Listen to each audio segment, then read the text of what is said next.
Bonjour et bienvenue à la série de balado-diffusion de la ville d'Ottawa, Ottavoix, où nous parlons avec le personnel ainsi que les personnes résidant à Ottawa des programmes, des projets et des initiatives de la ville. Aujourd'hui, nous prêtons notre Ottavoix aux paramédics de notre communauté. Pour commencer cet épisode, notre indicatif musical s'intitule Gravity Winds par Rob Hargadon. Nous débutons et terminons chaque balado avec un ou une artiste présenté sur la liste de lecture Tempo de la ville sur SoundCloud. Vous trouverez un lien vers notre liste de lecture dans les notes de l'épisode et vous pourrez réentendre un autre extrait de la chanson de Rob Hargadon à la fin de notre balado. Une raison de plus pour nous écouter jusqu'au bout.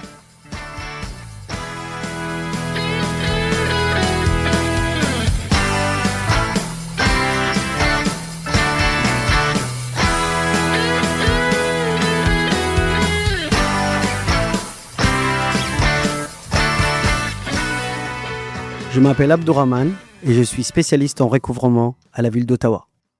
Je m'appelle Caroline Barrière et je suis gestionnaire des services de soutien technique et aux activités au sein de la Direction générale des loisirs, de la culture et des installations. Nous sommes ravis de discuter aujourd'hui du service paramédic d'Ottawa et de la manière dont il vient en aide à la communauté. Nous répondrons à plusieurs questions comme par exemple, quels sont les différents types d'unités paramédicales? Nous allons aussi découvrir comment ces paramédics spécialisés contribuent à atténuer les pressions exercées sur nos hôpitaux. Pour répondre à certaines de ces questions, nous accueillerons Marc-Antoine Deschamps, surintendant aux relations publiques au service paramédic d'Ottawa. Vous verrez, les paramédics font beaucoup plus que de conduire des patients en ambulance. Avant de commencer, nous avons quelques remarques d'ordre administratif à formuler. Les programmes et les services de la ville dont nous parlons figurent dans les notes de l'épisode. Et ce, peu importe où vous nous écoutez.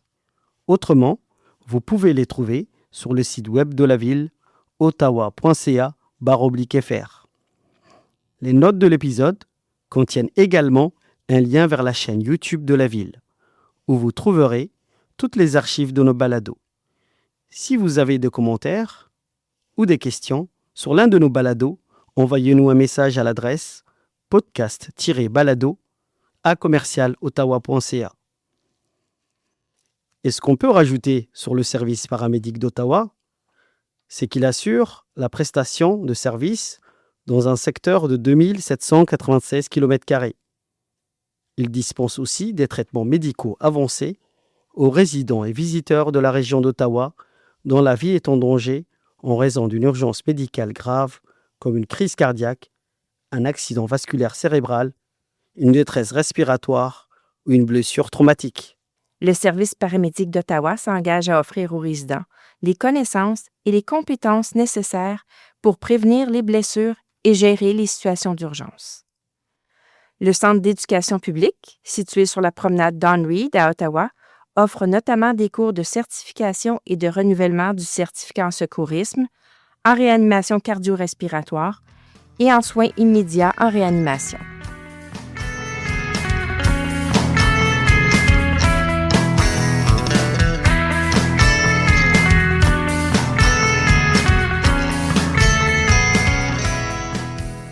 Notre invité, Marc-Antoine Deschamps, est surintendant aux relations publiques au sein du service paramédic d'Ottawa depuis 2017.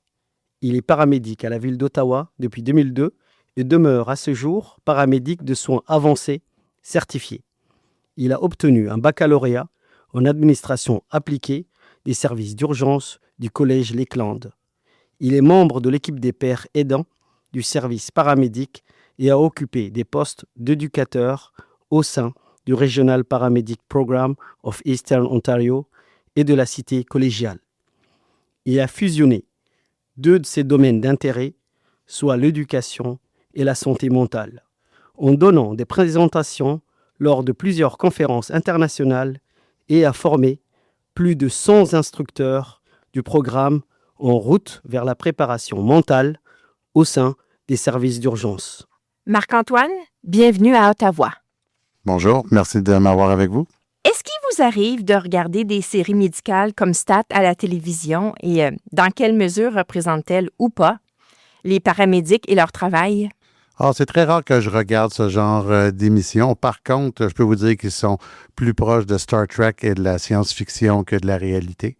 C'est certain que quand on voit le genre d'appels qui sont gérés dans ces émissions-là, on peut parler en une émission, c'est ce qui va se passer dans une grande ville durant une année. Et tout ça est condensé en dans 30 minutes. Donc, c'est certain que ça ne reflète pas exactement la réalité de notre travail. Je pense que beaucoup d'entre nous pensent encore que les paramédics ne font qu'emmener les patients à l'hôpital. Mais cela ne s'arrête pas là, n'est-ce pas? En fait, on essaie d'amener de moins en moins de patients à l'hôpital.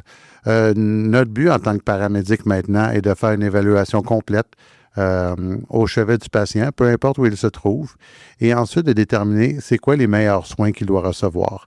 Les paramédics peuvent en prodiguer plusieurs sur place, et dans certains cas, c'est certain que la personne va devoir aller à l'hôpital, mais dans bien d'autres cas, ils peuvent être référés à d'autres ressources dans leur communauté ou être transportés dans des destinations alternatives à l'hôpital.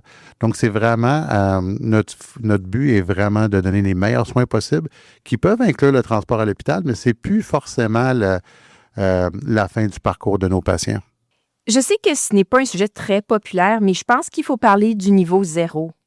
Nous voulons nous assurer que les gens savent ce dont il s'agit et ce qu'on fait pour réduire les cas de niveau 0. Marc-Antoine, pouvez-vous nous expliquer un peu ce que c'est? Donc, le niveau 0, c'est quand il n'y a plus aucune ambulance de disponible.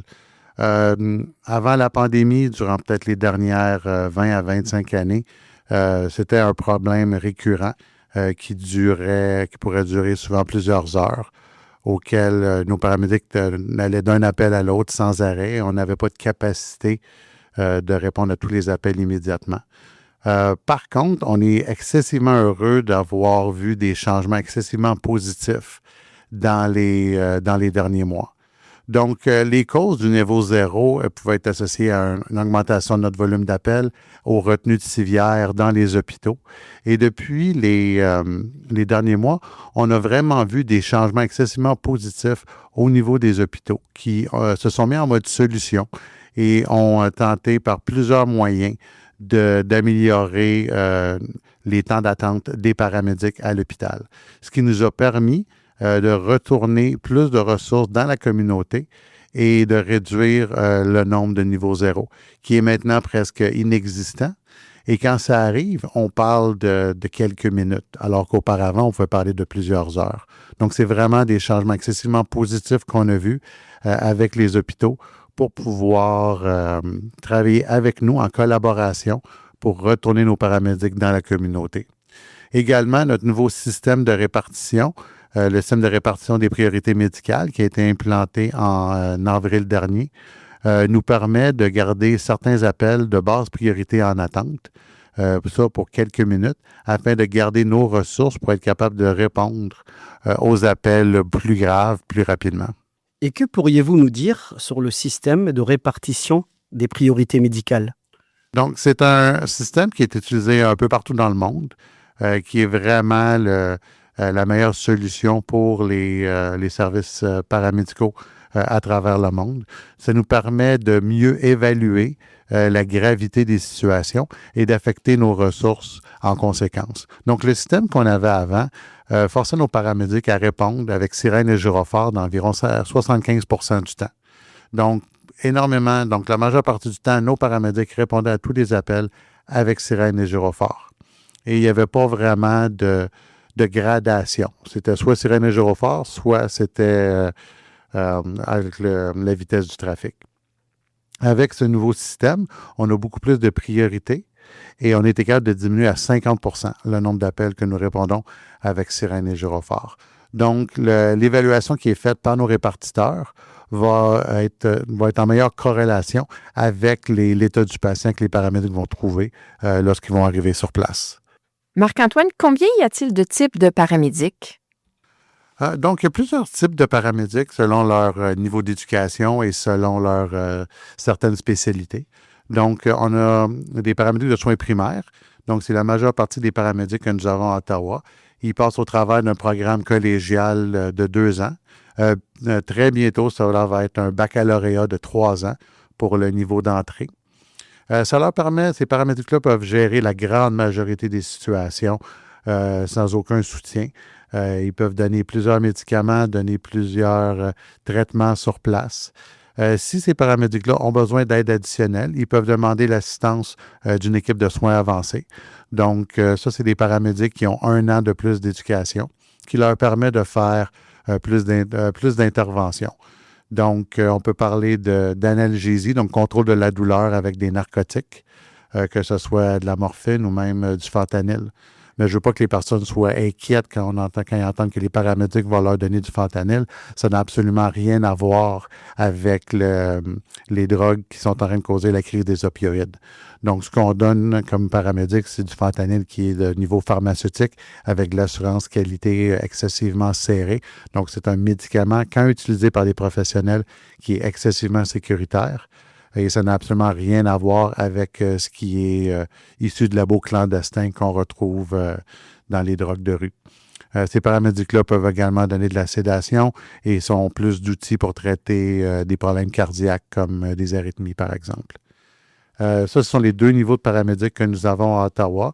Si vous regardez l'ambulance aérienne, donc les hélicoptères de Orange, ils ont souvent des paramédics critiques, qui est un niveau de paramédic supplémentaire, qui est beaucoup plus focusé sur les transferts d'un hôpital à l'autre. Donc, si quelqu'un est dans un petit hôpital de campagne et a besoin de soins d'un grand hôpital urbain ou universitaire, bien, à ce moment-là, l'ambulance aérienne ou une de leurs ambulances terrestres va être envoyée sur place pour être capable d'amener la personne vers les gros hôpitaux tout en les stabilisant. Donc, ça, c'est les 3 niveaux d'éducation. Par contre, on a également des paramédics qui se spécialisent dans plusieurs équipes. On a notre équipe paramédic à vélo. Donc, c'est souvent une équipe de 2. Ils vont transporter le même équipement qu'on a dans une ambulance, à part la civière, évidemment, pour être capable de se déplacer de manière excessivement agile lors d'événements spéciaux comme la Fête du Canada, par exemple. S'il y a 100 000 personnes sur la colline du Parlement, nos véhicules vont avoir énormément de difficultés à naviguer au travers de la foule. Par contre, nos paramédics en vélo, étant excessivement agiles, vont être capables de se rendre sur place beaucoup plus rapidement et commencer les soins jusqu'à ce que nos autres équipes se rendent sur place. On a également des paramédics spécialisés, des paramédics tactiques. Donc, ils travaillent en collaboration étroite avec nos partenaires de la police d'Ottawa, de la GRC et des équipes de protection du premier ministre pour être capable d'intervenir dans des situations à haut risque, que ce soit des tireurs actifs ou même lorsqu'ils doivent accéder à un patient au moyen de cordes et de rappels. Donc, c'est des paramédics qui sont qui ont une formation excessivement poussée pour être capables d'intervenir dans ces situations-là à haut risque et de supporter nos partenaires des forces de l'ordre. On a également des paramédics de l'équipe de soutien. Donc, ce sont des paramédics qui vont encore là travailler avec nos partenaires des forces de l'ordre, surtout dans des situations de manifestation, pour être capable d'intervenir immédiatement si un policier est blessé ou si un manifestant est blessé. Donc, vous allez les voir, ils ont exactement le même équipement de protection, que ce soit les masques à gaz, les vestes pare-balles. Par contre, il n'y a aucun paramédic qui est armé dans aucune de nos équipes. Finalement, on pourrait continuer longtemps, mais on a des paramédics nautiques, donc qui vont travailler en étroite collaboration avec les plongeurs de la police d'Ottawa pour être capables de les supporter dans leurs opérations. Également avec nos partenaires du service des incendies pour les interventions sur les multiples rivières qu'on a dans la ville d'Ottawa. On peut continuer avec notre équipe d'intervention pour le bien-être mental. Donc ça, c'est un partenariat que nous avons avec l'hôpital d'Ottawa et leur équipe de crise mobile. C'est un paramédic spécialement formé qui travaille avec un professionnel de la santé mentale, que ce soit un travailleur social ou une infirmière en santé mentale, pour être capable d'intervenir sur les urgences de santé mentale dans la communauté qui sont non violentes et non criminelles. Ce qui est une très grande majorité de ces interventions-là. Et leur but, c'est d'évaluer la personne et encore là, de trouver des ressources dans la communauté pour être capable de leur donner les meilleurs soins possibles et éviter un transport inutile à l'hôpital. Et dans ces cas-là, ils sont capables d'environ de trouver des ressources sans transporter à l'hôpital environ le 2/3 du temps. Donc, ils peuvent faire une très grosse différence chez ces personnes vulnérables. Finalement, on a aussi nos paramédics communautaires. Donc, ça, c'est des paramédics qui ne travaillent pas dans le système 911. Leur but est vraiment d'intervenir avant qu'une personne appelle le 911. Donc, ils ont des partenariats avec des hôpitaux pour prendre en charge des patients après des chirurgies et éviter leur retour à l'hôpital. Ça peut être également des patients avec des problèmes médicaux complexes qui essayent d'habiter à la maison le plus longtemps possible en attente d'un placement en soins de longue durée. Et ces paramédics-là peuvent déployer des écouteurs, une échographie sur place. Ils ont un laboratoire portatif où ils peuvent faire des prises de sang et évaluer la condition de leurs patients sans avoir à le transporter à l'hôpital. Encore là, dans le but de donner les soins dans la communauté. Ces rôles semblent intenses. Ce ne sont pas les paramédics habituels que l'on voit lors d'événements communautaires ou dans la communauté. Donc, souvent, dans les événements spéciaux, ce que vous allez voir, c'est souvent des paramédics des opérations régulières, donc qui vont être là pour soutenir les équipes de premiers soins qui sont là dans les événements. Et les autres paramédics peuvent avoir des uniformes peut-être un peu différents. Si on regarde notre équipe d'intervention pour le bien-être mental, pour essayer de réduire le stigma le plus possible, leurs uniformes sont très différents. C'est-à-dire qu'ils vont avoir des polos et des pantalons cargo beige pour essayer d'enlever l'image de l'uniforme traditionnel des paramédics. Nos paramédics tactiques sont habillés en vert. Ce n'est pas des militaires, c'est juste pour avoir les mêmes uniformes que nos partenaires dans les forces de l'ordre. Cette évolution des soins paramédics a-t-elle également une incidence sur le système de soins de santé? Donc, on ne peut plus avoir la mentalité d'amener quelqu'un à l'hôpital pour savoir si elle a besoin d'aller à l'hôpital. Donc, c'était ça un peu notre mentalité dans l'enfance des soins paramédicaux. Par contre, plus on évolue en tant que profession, plus on développe des partenariats avec la communauté, plus on est capable de diriger ces personnes-là vers des soins de proximité, vers des soins vers des soins qui vont remplir leurs besoins. On peut parler, par exemple, de soins palliatifs.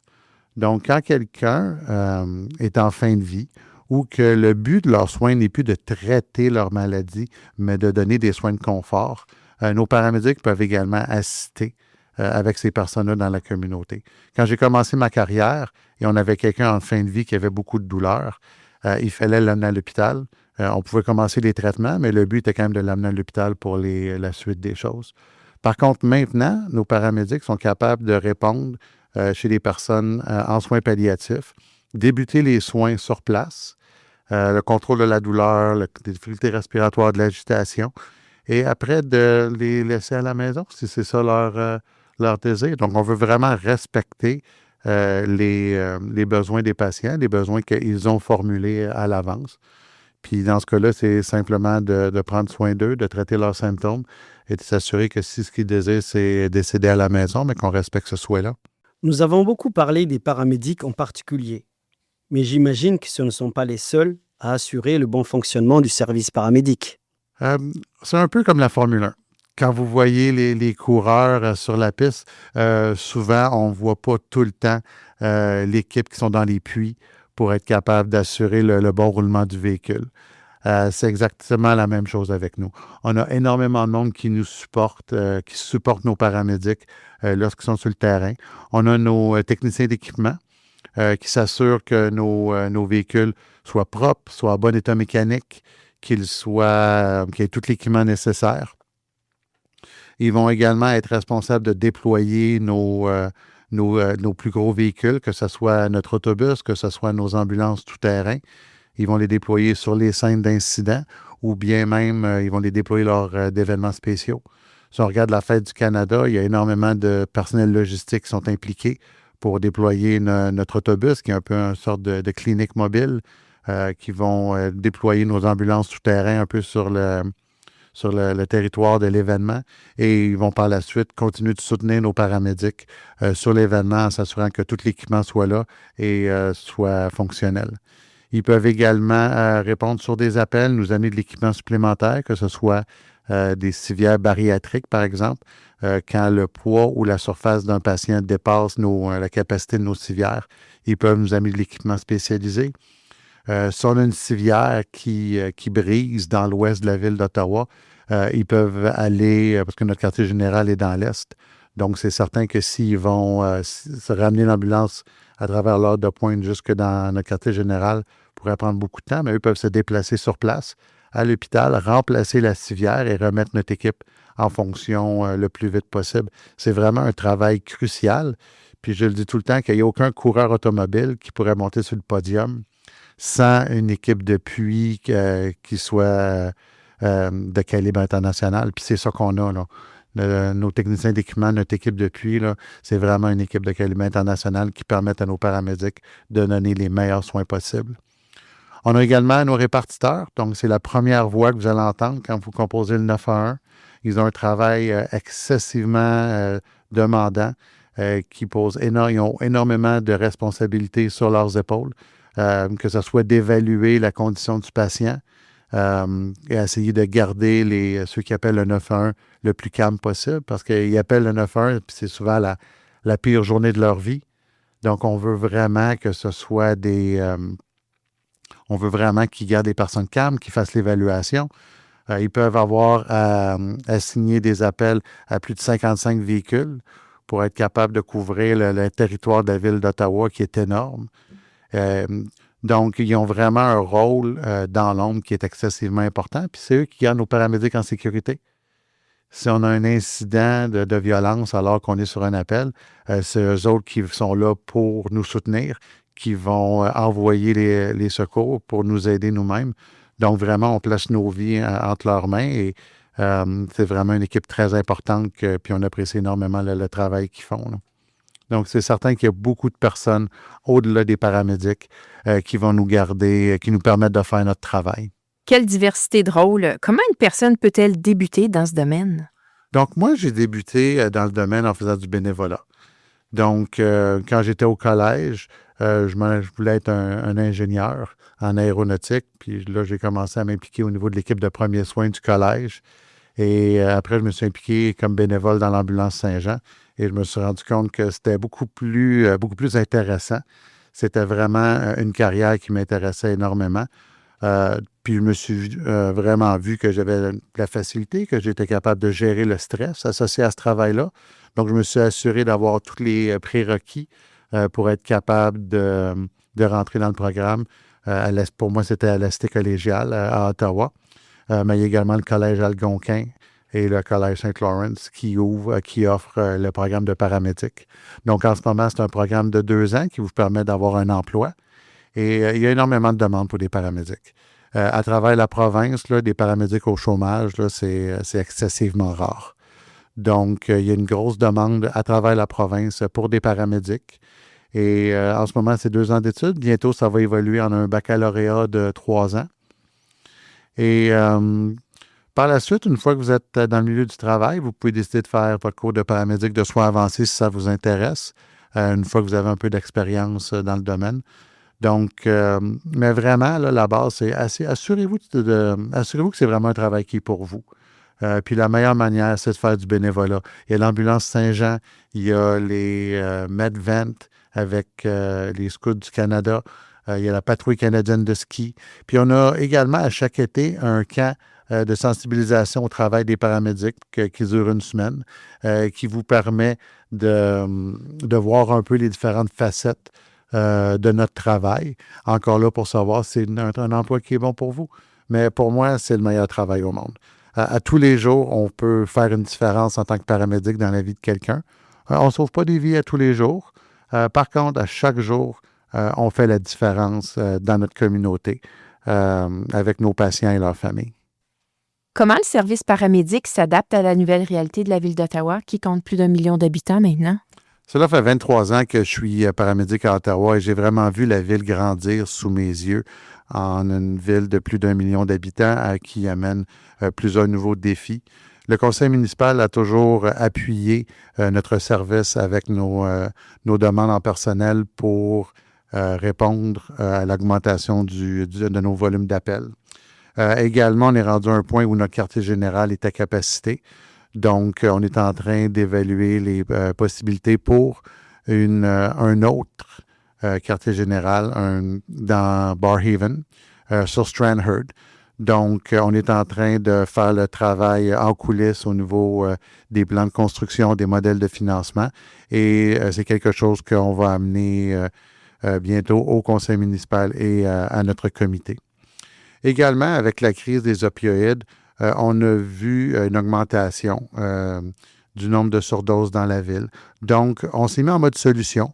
On a regardé qu'est-ce qui doit être fait, comment on peut contribuer à des solutions. Et on a décidé d'implanter un paramédic dédié au marché bail. Donc, c'est un paramédic en soins avancés qui travaille seul dans un VUS, qui est là pour répondre aux appels dans le marché bail, mais également pour bâtir des partenariats dans la communauté avec les refuges pour sans-abri, avec les intervenants, avec les autres services d'urgence qui répondent au marché bail. Donc, c'est vraiment une solution qui nous a permis d'adresser directement les besoins de la population vulnérable du marché bail et vraiment de sauver des vies. On ne veut pas que quelqu'un meure seul sur le trottoir. C'est pas acceptable pour nous. Donc, c'est pour ça qu'on a mis des efforts pour déployer ces paramédics-là directement sur le marché bail. Et ça a tellement été un bon succès qu'on a également commencé à déployer un projet similaire dans Centertown, où encore là, un paramédic dans un VUS va pouvoir répondre directement aux appels, bâtir des partenariats au nord de la 417 jusqu'à la rivière et de Preston jusqu'au canal. Donc, ça a tellement été un succès sur le marché bail qu'on a décidé d'étendre le projet pilote à un autre quartier. Merci beaucoup, Marc-Antoine, d'avoir répondu à nos questions. C'est un travail passionnant que vous exercez. Merci beaucoup de m'avoir et merci à tous de nous écouter aujourd'hui. Vous pouvez obtenir de plus amples renseignements sur le service paramédic d'Ottawa et sur nos programmes et services sur le site ottawa.ca/paramédicaux. C'est la fin du balado, mais pas de la conversation. N'oubliez pas de visiter le site ottawa.ca/fr pour obtenir de plus amples renseignements sur les programmes dont vous avez entendu parler ici. Soyez à l'affût des annonces à venir concernant d'autres balados de la ville, durant lesquels Ottawa discutera d'une foule de sujets. Et pour se quitter dans le plaisir, voici un autre extrait de Gravity Winds de Rob Hargadon.